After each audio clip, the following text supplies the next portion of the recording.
মৌলির সমস্ত প্ল্যান ভেস্তে দিয়ে নিজেদের ব্যবসা দাঁড় করালো বাণী আর অনিরুদ্ধ। হ্যাঁ বন্ধুরা, এমনটাই দেখা যাবে। তাই সম্পূর্ণ জানতে ভিডিওটিতে লাইক দিয়ে চ্যানেলটি সাবস্ক্রাইব করে দেখতে থাকুন। গল্পের শুরুতেই দেখা যাবে প্রথম দিনেই বাণী অনিরুদ্ধের দোকানে ভীষণ ভিড় পড়ে যায়। তখনই তখনই দেখা যাবে বাণীর মামুনি সাথীকে বলে, দেখুন বিয়ান, প্রথম দিনেই কত কাস্টমার এসেছে। আপনি আশীর্বাদ করুন, ওদের ব্যবসাটা যেন অনেক বড় হয়। দেখবেন ওরা না এই ব্যবসা দিয়ে অনেক কিছু করতে পারবে। ওইদিকে লোকজন লাইন ধরে খাবার নিচ্ছে। তখন সাথী বলে, ঠিকই বলেছেন বিয়ান, আমিও তো এরকমই চাই। ঠাকুর যেন ওদের এরকম ভাবেই ব্যবসায় লাভবান করে। তখন এই কথা বলেই সাথী ভীষণ খুশি হয়ে যায়। তারপরে দেখা যাবে অনিরুদ্ধ আর বাণী সবাইকে খাবার দিচ্ছে, আর অন্তরাও। ওইদিকে এই সব ভিডিও দেখেই প্রচন্ড ভাবে রেগে যায় মৌলি। তখন নয়নতারা বলে, দিদি ভাই কি হয়েছে, কি হয়েছে, তুমি এমন রেগে যাচ্ছ কেন? তখন মৌলি বলে, কেন রেগে যাচ্ছি, দেখো ভিডিওটা দেখো। তখন নয়নতারা অনিরুদ্ধর দোকানের ভিডিও দেখতে থাকে। তখন মৌলি বলে, দেখো অনিরুদ্ধ কিনা এই চ্যাটার্জি বাড়ির অংশীদার হয়ে ও কিনা রাস্তায় দোকান দিয়েছে। ওই রাস্তার মেয়েটার জন্য অনিরুদ্ধ রাস্তায় নেমে গেল। তখন নয়নতারা বলে, তাতে কি হয়েছে দিদি ভাই, তোমার তো আরো খুশি হওয়ার কথা। তুমি তো এটাই চেয়েছিলে, যাতে অনিরুদ্ধ কোনো জায়গায় চাকরি না পায়। তখন মৌলি বলে, হ্যাঁ গ্র্যান্ড মামি, আমি তো চেয়েছিলাম অনিরুদ্ধ যেন কোথাও চাকরি না পায়। ও যেন এই বাড়িতেই আবার ফিরে আসে। বাণীকে যেন ও ভুল বোঝে। বাণীর সঙ্গে এই নিয়ে ঝগড়া লড়াই করে ও যেন আমার কাছে ফিরে আসে। আমি তো এটাই চেয়েছিলাম। কিন্তু না, এ তো দেখছি ও সেই বাণীর জন্য রাস্তায় নেমে গেল। তখন নয়নতারা বলে, এটা ভালো হয়েছে দিদি ভাই, করতে দাও না, ব্যবসা ব্যবসা করতে দাও। তখন মৌলি বলে, না, এবার দেখো না আমি কি করি। আমি যাবো তো ওখানে, যাব, আমি কিছুতেই ওদেরকে ছেড়ে দেব না। তখন এই বলেই মৌলি বেরিয়ে গেলে নয়নতারা বলে, দিদি ভাই তুমি ভাবছো তোমার জন্য আমি এই সবকিছু করছি, তাই না?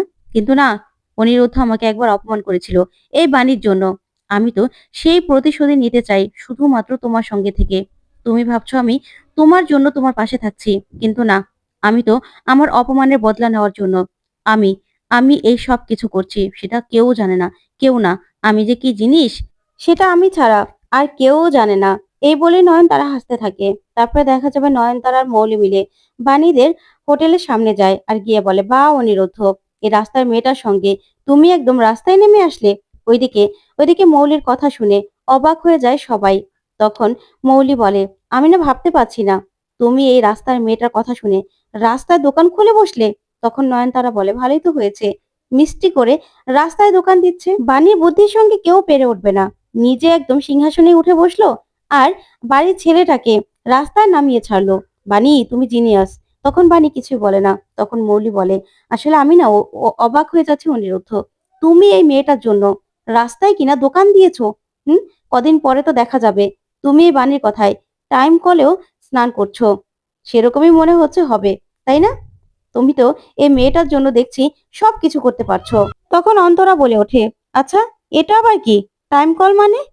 এরকম তো কোনো কথা শুনিনি। তখন আর্য বলে, তুমি চুপ করো না। তখন মৌলি বলে, এ আবার কোথা থেকে আসলো, এ তো দেখছি বাংলাও বোঝে না। তখনই অন্তরা বলে, না, আমি বাংলায় না কথা বলতে পারি না, আমি ইংলিশে কথা বলি। তখন এই কথাগুলো শুনে মৌলি চমকে যায়। তখনই দেখা যাবে বাণীর মামুনিও বিরক্ত হয়। ওইদিকে অনিরুদ্ধ বলে, এখানে কেন এসেছো? হ্যাঁ, আমরা রাস্তায় দোকানদারি করছি, ঠিক আছে, তোমার সমস্যা কি? তখনই বাণী বলে, আচ্ছা মৌলি দিদি, আপনার কি সমস্যা হচ্ছে সেটা বলুন তো। আমরা এখানে রাস্তায় দোকান দেবো না কি করব, সেটা তো আমাদের ব্যাপার, সেটা তো আপনার কোনো ব্যাপার নেই। তখনই বাণীর উপর রেগে যায় মৌলি আর বলে, শ্যাট আপ, একদম বাজে কথা বলবে না তুমি। তখন অন্তরা বলে, তুমি কে আমার বৌদিকে এরকম ভাবে ধমকানোর?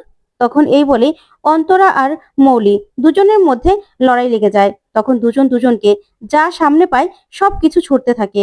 তখনই দেখা যাবে বান্টিও মৌলির সঙ্গে সঙ্গে ওদের সঙ্গে সবকিছু ছুটতে থাকে। আর বান্টি বলে, এসব কি করছে ম্যাডাম, আপনি তো দেখছি ওনাদের সঙ্গে পারবেনই না। তখন নয়নতারা বলে, কি করছো তুমি দিদিভাই? তারপরে অনিরুদ্ধ অনেক থামানোর চেষ্টা করে আর বলে, এসব কি হচ্ছে, এসব কি করছো তোমরা? কিন্তু মৌলি আর অন্তরা কিছুতে থামছিল না। তখনই সাথী বলে, থামো তোমরা। তখন সবাই থেমে যায়। তারপরে সাথী মৌলিকে বলে, আচ্ছা মৌলি, তুমি এখানে কেন এসেছো? ঠিকই বলেছো, আমার ছেলে রাস্তায় দোকান দিয়েছে, তারপরেও ও যা খুশি তাই করবে। তোমার কি সমস্যা তাতে বলো তো? কাজে তো কোনো লজ্জা নেই।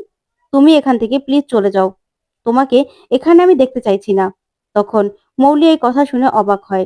তারপরে দেখা যাবে বাণীর মামুনিও বলে, হ্যাঁ, ওরা না একটা ভালো কাজ করছে, ওদের মতো ওদেরকে থাকতে দাও, তুমি প্লিজ এসবের মধ্যে একদম ঢুকতে যাবে না। তখনই অন্তরা বলে, হ্যাঁ তাই তো, তুমি একদম এদের মধ্যে আসবে না, তুমি যদি আর আসো না তাহলে তোমার খবর আছে। তখনই মৌলি মৌলি বলে ওঠে, আমিও না এখানে দাঁড়িয়ে থাকতে চাই না, রাস্তার মধ্যে একটা দোকান দিয়ে নিয়েছে, আবার বড় বড় কথা। তখন নয়নতারা বলে, শোনো দিদি ভাই, ওরা যা খুশি তাই করুক, চলো এখান থেকে চলো। তখন এই বলে নয়নতারা মৌলিকে টেনে সেখান থেকে নিয়ে যেতে থাকে। তখন অনিরুদ্ধ বলে, দাঁড়ান ঠাম্মি, দাঁড়াও মৌলি। তখন মৌলি আর ঠাম্মি দাঁড়িয়ে যায়। তারপর অনিরুদ্ধ বলে, প্রথমবার আমার দোকানে এসেছো, কিছু না খেলে কি চলে? বলো তোমরা কি খাবে, আমরা এখনই বানিয়ে দিচ্ছি। তখন তখন মৌলি আরো রেগে যায়। তখন অনিরুদ্ধ বলে, হ্যাঁ তাই তো, আমাদের দোকানে এসে না কেউ না খেয়ে ফিরতে পারবে না, তাই তোমাদেরকে দিয়েই না হয় এই যে শুরু করছি। কি খাবে বলো? বসো বসো। অন্তরা, দেখো ওদের যেন কিছুতে যত্ন কম না হয়। তখন অন্তরা তাকিয়ে থাকে। তখন অনিরুদ্ধ বলে, শুনুন ঠাম্মি, আমি না আমার নিজের রোজগারে খেতে পছন্দ করি, আর বাণী বাণী আমার স্ত্রী, বাণী যা বলবে আমি তাই করব। তখন নয়নতারা বলে, অনিরুদ্ধ, তুমি কিন্তু বড্ড ভুল করছো, তুমি এইভাবে আমাদেরকে অপমান করতে পারো না। তখন মৌলি বলে, শোনো অনিরুদ্ধ, তুমি যেমনই হও না কেন, তুমি বাড়ি থেকে চলে এসেছিলে, তাই আমি তোমার হেল্প করতে চেয়েছিলাম, তাই না এখানে এসেছি, বুঝতে পেরেছো? দাঁড়াও। এই বলেই বান্টির হাত থেকে ব্যাগটা থেকে 1,00,000 টাকা নিয়ে অনিরুদ্ধকে বলে, এই নাও, এখানে 1,00,000 টাকা আছে, এটা দিয়ে তোমাদের এই যে রাস্তার দোকানটা ভালো করে সাজিয়ে গুছিয়ে নিও। তখন এই বলে রেখে চলে যেতে লাগলেই বাণী সেই টাকাটা হাতে নিয়ে বলে, দাঁড়ান মৌলি ম্যাডাম। তখন মৌলির হাতে 1,11,000 টাকা দিয়ে বলে, শুনুন, এখানে 1,11,000 টাকা আছে, এটা দিয়ে আপনি বরং ভালো করে সহবতটা শিখে নেবেন, বুঝতে পেরেছেন? আমার বাবা বলতো যে কেউ যদি টাকা দেয় তার সমপরিমাণ টাকা তাকে দিতে হয় না, তাই আপনাকে আমি 11 টাকা বেশি দিলাম। এই 11 টাকা দিয়ে আপনি আপনার জন্য ভালো কিছু করবেন, ঠিক আছে? আর আমি না আগেও যেমন আমি আমার গ্রামে থাকতে লটারি করে মানুষকে ফ্রি খাওয়াতাম, এখানেও না খাওয়াবো আপনাদের আশীর্বাদে। আপনি আশীর্বাদ করবেন যাতে আমরা পরিশ্রম করে তারপরে তারপরে মানুষকে খাওয়াতে পারি। আপনার মতো ফ্রি ফ্রি টাকা যেন আমাদের ইনকাম করতে না হয়। তখন মৌলি বলে, মানে কি বলছো তুমি, আমি ফ্রি টাকা ইনকাম করি মানে? তখন নয়নতারা বাণীকে বলে, শোনো, তুমি কিন্তু বড্ড চেটাং চেটাং কথা বলছো, আমার দিদি ভাইকে তুমি এরকম ভাবে কথা শোনাতে পারো না, বুঝতে পেরেছো? তখন বাণী বলে, শুনুন, আপনি তো ওই সিও পদের যোগ্য না, সেটা আপনি নিজেও জানেন, তাই আপনি কোথা থেকে ফ্রি টাকা পাচ্ছেন সেটা তো আপনি নিজেই জানেন। আর আমি আর মিস্টার চ্যাটার্জি কষ্ট করে পরিশ্রম করে উপার্জন করছি, এই উপার্জনের টাকায় না আমাদের কোনো কমতি হবে না, বরঞ্চ আমরা ভালোই থাকবো। তাই আপনার টাকা আমাদের দরকার নেই। আর টাকা যে কে উড়াচ্ছে, কার বেশি হয়ে গেছে সেটা তো দেখাই যাচ্ছে। তাই আর ভবিষ্যতে আমাদের দোকানের আশেপাশেও আসার চেষ্টা করবেন না। তখন অনিরুদ্ধ বলে, হ্যাঁ, আমরা তো 2-4 জন ফ্রি খাওয়াবোই, আজকে না হয় তোমাদের দিয়ে ফ্রি খাওয়ানো শুরু করলাম, বসো বসো, খেয়ে যাবে। তখন নয়নতারা বলে, শোনো অনিরুদ্ধ, তুমি কিন্তু ভুল করলে, এইভাবে এই রাস্তার মেয়েটার জন্য আর কি কি করবে সেটাই তো দেখা যাবে। এই রাস্তার মেয়েটার জন্য রাস্তায় নেমে এসেছো, তারপরেও এত বড় বড় কথা বলছো। তখন বাণী বলে, হ্যাঁ ঠাম্মি, আমরা রাস্তায় এসেছি ঠিক আছে, কিন্তু নিজেদের কাজ আমরা নিজেরা করতে পারি, আর নিজেদের পরিশ্রমটাও নিজেরা আমরা করে নিতে পারবো, আপনাদের সেই নিয়ে ভাবতে হবে না। আমরা কারো মতো এমনি এমনি কোনো কিছুই নেব না। তখন মৌলি প্রচন্ড রেগে যায়। তারপর নয়নতারা বলে, চলো দিদি ভাই, এরা যা খুশি তাই করুক। আর শোনো অনিরুদ্ধ আর বাণী, আমাদের সঙ্গে পাঙ্গা নিয়ে কিন্তু একদম ঠিক কাজ করলে না। এবার এবার দেখা যাক তোমাদের দোকান কতক্ষণ টিকে আর কিভাবে টিকে।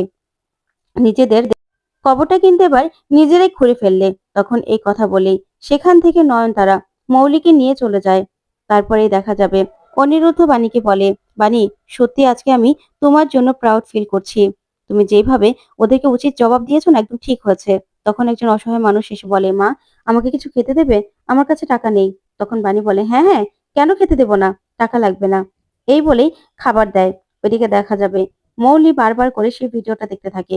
তখনই লয়েস বারবার করে মৌলিকে ফোন করে আর বলে, এই লয়েস তো আমাকে ব্ল্যাকমেল করেই যাচ্ছে, দূর, ফোন ধরলেই তো শুধু টাকা টাকা করবে। তখনই নয়নতারা বলে, দিদি ভাই, ফোনটা ধরে নাও, ভালোই হবে। তখনই লয়েস ফোন করলেই মৌলি ফোনটা ধরে আর তখন লয়েস বলে, কি ম্যাডাম, আপনি ফোনটা ধরছেন না কেন? তখন মৌলি বলে, শোনো, তোমার টাইম মতো তো তুমি টাকা পেয়ে যাচ্ছ, তাহলে কেন বিরক্ত করছো? এই বলে মৌলি ফোনটা রেখে দেয়।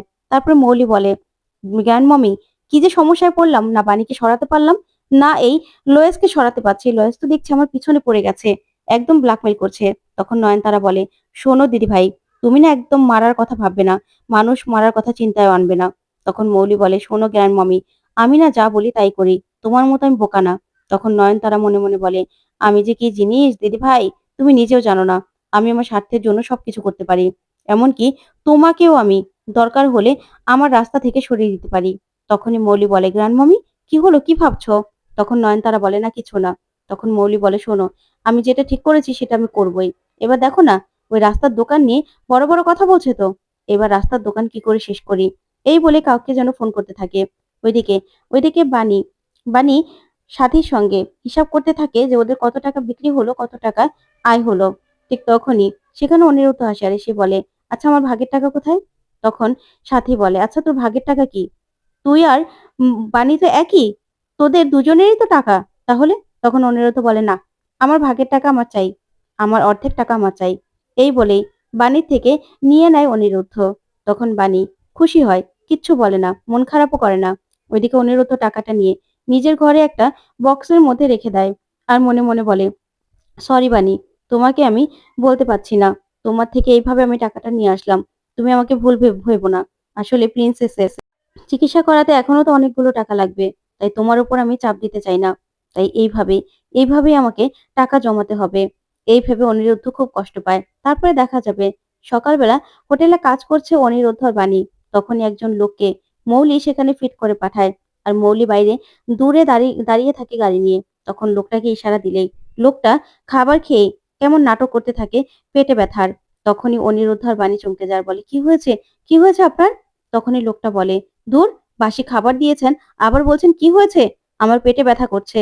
তখনই অনিরুদ্ধ লোকটার হাত থেকে খাবারটা নিয়ে নেয়। ওইদিকে লোকটা কেমন যেন করতে থাকে। তখন তো তানিয়াও ভয় পেয়ে যায়। ওইদিকে অনিরুদ্ধ খাবারটা নিয়ে সুখে দেখে আর বলে, না তো, খাবারটা মোটেও কোনো বাসি খাবার নয়। আপনি এরকম ভাবে কেন বলছেন? আপনার শরীর খারাপ করতেই পারে। তখন লোকটা বলে, মানুষকে বাসি খাবার দিবেন আবার বড় বড় কথা বলবেন, দাঁড়ান, আপনাকে এখনই পুলিশে দেব। তখন বাণী বলে, মিস্টার চ্যাটার্জি, এখন কি করব? ওইদিকে মৌলিক খুশি হয়ে যার বলে, দোকান দেবে তো, দেখো না, এবার তোমরা হসপিটালে যাওয়ার পরিবর্তে থানায় যাবে, থানায়। তখনই লোকটা জ্ঞান হারানো নাটক করে। তারপরে অনিরুদ্ধ আর বাণী জল হাওয়া দিতে থাকে আর বলে, মিস্টার চ্যাটার্জি, এখনই তো ওনাকে হসপিটালে নিতে হবে। ঠিক তখনই দুজন খাদ্য অধিদপ্তরের লোক সেজে চলে আসে আর বলে, আপনার আমরা কমপ্লেন পেয়েছি, আপনারা নাকি বাসি খাবার বিক্রি করছেন। তখনই অনিরুদ্ধ আর বাণী বলে, কমপ্লেনটা কে করলো? তখন লোকটা বলে, সেটা বলা যাবে না, কিন্তু আপনারা এখানে দোকান চালাতে পারবেন না, আপনাদের দোকান এখান থেকে তুলে দিতে হবে। তখনই বাণী আর অনিরুদ্ধ এই কথা শুনে চমকে যায় আর বলে, কি বলছেন আপনি, এই দোকান এখান থেকে তুলে দিতে হবে মানে? তখন তো মৌলি ভীষণ খুশি হয়েছে আর বলে, আমার সঙ্গে পাঙ্গা নিয়েছিলে তাই না, এবার দেখো, এবার দেখো তোমাদের আমি কি অবস্থা করি। তো বন্ধুরা, কেমন লাগলো আজকের আপডেট, কমেন্ট করে জানাতে ভুলবে না। ধন্যবাদ।